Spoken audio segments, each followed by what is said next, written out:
Madam ಅವರೇ, ನಾನು ಇಲ್ಲಿರ್ತೀನಿ ಅಂತ ನಿಮ್ಗೆ ಗೊತ್ತಿತ್ತಾ? ಈ ದಿನ ದೇವಸ್ಥಾನಕ್ಕೆ ಬರ್ತೀರಾ ಅಂತ ಗೊತ್ತಲ್ಲ, ನಿಮ್ಮನ್ನು ನೋಡ್ಕೊಂಡು ಹೋಗೋಣ ಅಂತ ಬಂದೆ. ಆಗ್ಲೇ ನನ್ನ ಬಗ್ಗೆ ಎಲ್ಲ ತಿಳ್ಕೊಳಕ್ಕೆ ಶುರು ಮಾಡಿಬಿಟ್ಟವ್ರೆ. ಇವ್ರ ಹತ್ರ ಹುಷಾರಾಗಿರ್ಬೇಕು.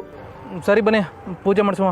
ನನ್ನ ದೇವ್ರು ನನ್ನ ಕಣ್ ಮುಂದೆನೇ ಇರೋವಾಗ ಪೂಜೆ ಮಾಡ್ಸಕ್ ಅಲ್ಲೆಲ್ಲೋ ಯಾಕೆ ಹೋಗ್ಬೇಕು? ಅಯ್ಯೋ ಮೇಡಮ್ ಅವರೇ, ನಿಮ್ ಹಿಂಗೆಲ್ಲ ಮಾತಾಡ್ಬೇಡಿ. ಮನ್ಸ ಯಾವತ್ತೂ ದೇವ್ರಾಗಕ್ಕಾಗಕ್ಕಿಲ್ಲ.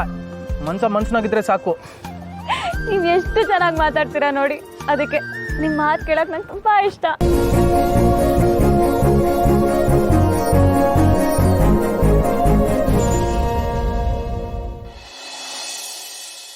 ಚಿನ್ನಮರಿ, ಜಾನ್ವಿವ್ರೆ, ನಾನು ಆಫೀಸ್ ಕಡೆ ಹೋಗಿ ಬರ್ತೀನಿ.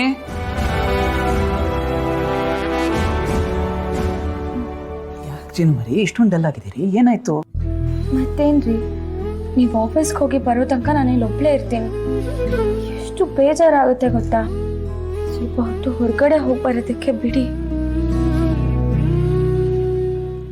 ಅಲ್ಲ ಚಿನ್ನಮರಿ, ಏನು ಹೇಳ್ತಾ ಇದ್ದೀರಿ ನೀವು? ನೀವು ಮನೆಯಲ್ಲಿದ್ದರೆ ಸೇಫ್ ಆಗಿರ್ತೀರಿ. ಅರ್ಥ ಮಾಡ್ಕೊಳ್ಳಿ. ನಿಮಗೆ ಬೋರ್ ಆದರೆ ಅಮ್ಮನ ಜೊತೆ ಮಾತಾಡಿ ಫೋನಲ್ಲಿ, ಅಥವಾ ಅಕ್ಕನ ಜೊತೆ ಮಾತಾಡಿ, ಅಥವಾ ನನ್ನ ಜೊತೆ ಮಾತಾಡಿ. ಬೋರ್ ಯಾಕಾಗುತ್ತೆ ಹೇಳಿ? ಎಷ್ಟೊತ್ತು ಅಂತ ಮಾತಾಡ್ಲಿ ನಾನು? ಅಕ್ಕ ಅಮ್ಮನ ಜೊತೆ ಎಷ್ಟೊತ್ತು ಅಂತ ಮಾತಾಡ್ಲಿರಿ? ನನಗೆ ಕೆಲಸ ಇಲ್ಲ ಅಂದರೆ ಅವ್ರಿಗೂ ಮಾಡೋದಕ್ಕೆ ಏನೂ ಕೆಲಸ ಇಲ್ವಾ? ಸ್ವಲ್ಪ ಹೊತ್ತು ಹೊರಗೆ ಹೋಗಿ ಬಂದರೆ ನನ್ನ ಮನಸ್ಸು ತಿಳಿ ಆಗುತ್ತೆ. ಇಲ್ಲ ಚಿನ್ನಮರಿ, ನೀವು ಹಾಗೆ ಹೊರಗೆ ಹೋಗೋದು ಸರಿಯಲ್ಲ. ಅದು ಯಾಕೆ ಅಂತ ಹೇಳ್ತಾ ಇರೋದು. ನಿಮ್ಮ ಪ್ರಕಾರ ನಮ್ಮ ಮನೆಯಲ್ಲೇ ಕೂತಿರ್ಬೇಕಾ? ನನ್ಗಾಗಲ್ಲ ರೀ, ಕಷ್ಟ ಆಗುತ್ತೆ. ನೀವೇ ನೋಡಿದ್ರಿ ತಾನೆ ನಮ್ಮ ಮನೆಯಲ್ಲಿ ಎಷ್ಟು ಜನ ಇದ್ದಾರೆ ಅಂತ. ನಾನು ತುಂಬ ಕುಟುಂಬದಲ್ಲಿ ಬೆಳೆದಿರೋದು ರೀ. ನಂಗೆ ಈ ಥರ ಎಲ್ಲ ಒಬ್ಬಳೇ ಇದ್ದು ಸಾಕಾಗಿದೆ. ಪ್ಲೀಸ್ ಅರ್ಥ ಮಾಡ್ಕೊಳ್ಳಿ. ಎಷ್ಟು ವರ್ಷ ನಾನು ಒಬ್ಬನೇ ಇದ್ದಲ್ಲ, ನನಗೆ ಯಾವತ್ತೂ ಹೀಗಾಗಿಲ್ಲ. ನಿಮಗಾಗಿಲ್ಲ ಅಂದರೆ ನನಗಾಗಬಾರ್ದು ಅಂತ ಏನಾದರೂ ಇದೆಯಾ? ಹಾಗಂತ ನೀವೇನು ಮನೆಯಲ್ಲೇ ಇರ್ಲಿಲ್ವಲ್ಲ? ಆಫೀಸ್ಗೆ ಅಂತ ಆಚೆ ಹೋಗ್ತಿದ್ರಿ ತಾನೆ. ಆದರೆ ನಾನು ಮಾತ್ರ ಯಾಕೆ ಇಲ್ಲಿರ್ಬೇಕು? ಪ್ಲೀಸ್ ರೀ, ಡೋರ್ ಲಾಕ್ ಮಾಡ್ಕೊಳ್ದೆ ಹೋಗಿ. ನಾನು ಹೊರಗಡೆ ಹೋಗಿ ಬರ್ತೀನಿ. ನಿಮಗೆ ಗೊತ್ತಿದೆಯಾ ನಮ್ಮನೆ ಎಷ್ಟು ಔಟ್ಸ್ಕರ್ಟ್ಸಲ್ಲಿದೆ ಅಂತ? ಹೊರಗೆ ಹೋಗಿ ನಿಮ್ಗೆ ಏನಾದರೂ ಹೆಚ್ಚು ಕಮ್ಮಿ ಆದರೆ ನಾನು ಏನು ಮಾಡಲಿ ಜಾನ್ವಿ ಅವರೇ? ಹಾಗೆಲ್ಲ ಏನು ಆಗಲ್ಲ ರೀ. ಸೆಕ್ಯೂರಿಟಿ ಇದ್ದಾನೆ ತಾನೆ, ನನ್ಗೇನು ಆಗದಿರೋ ಥರ ಅವನೇ ನೋಡ್ಕೋತಾನೆ. ನನಗೆ ಬೇರೆಯವ್ರ ಮೇಲೆ ನಂಬಿಕೆ ಇಲ್ಲ. ಆಲ್ ರೈಟ್, ಆ ಸೆಕ್ಯೂರಿಟಿ ಗಾರ್ಡ್ ನಿಮ್ಗೇನಾದ್ರು ಮಾಡಿಬಿಟ್ರೆ ನಾನು ಏನು ಮಾಡಲಿ?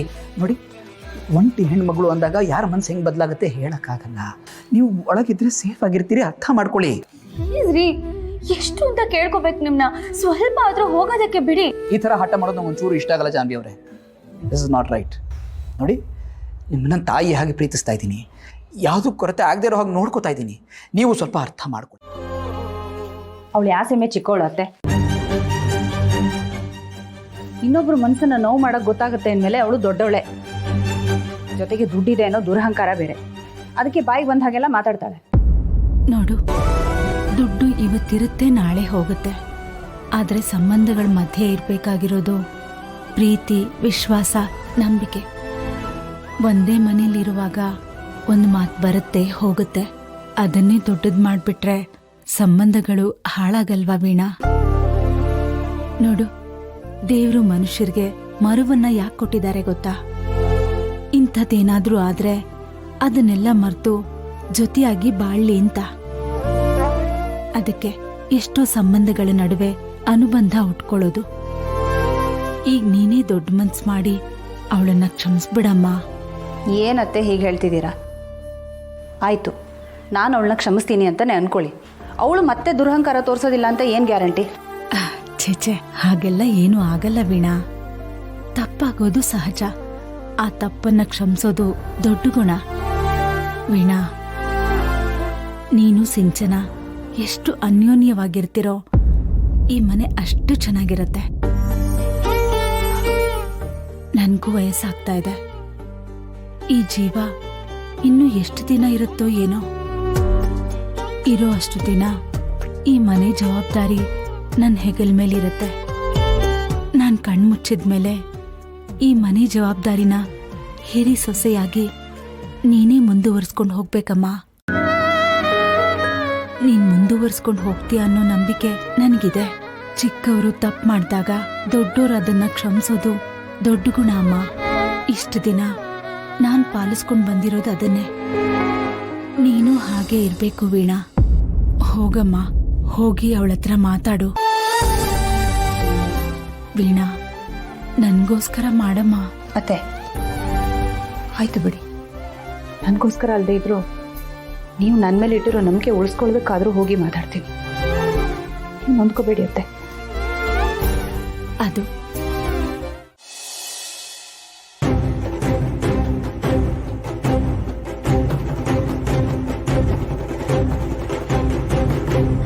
ಏನಾಯ್ತು? ಯಾಕೆ ಓಡ್ ಬಂದೆ? ನಿನಗೆ ಗೊತ್ತಾಯ್ತಾ? ಏನ್ ಗೊತ್ತಾಯ್ತು?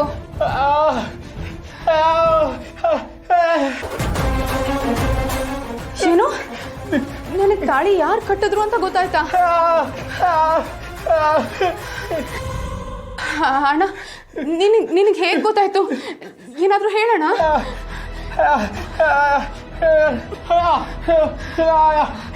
ಆದ್ರೆ ಅಣ್ಣ, ನಿನಗೆ ಹೇಗೆ ಗೊತ್ತಾಯ್ತು? ಅವನು ಹೇಗೆ ಸಿಕ್ತಾ? ಏನಾದರೂ ಹೇಳೋಣ.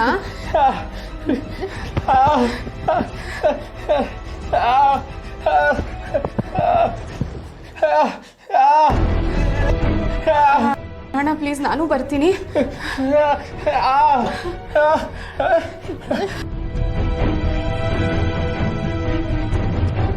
ಅಯ್ಯೋ ದೇವ್ರೆ, ಈಗ ಅವನು ಯಾರು ಅಂತ ಕಂಡುಹಿಡಿಯೋಕ್ಕೆ ಅಣ್ಣನ ಹಿಂದೆ ಹೋಗ್ಲಾ ಅಥವಾ ಮನೇಲೇ ಕಾಯ್ಲಾ? ಒಂದು ಗೊತ್ತಾಗ್ತಿಲ್ವಲ್ಲ.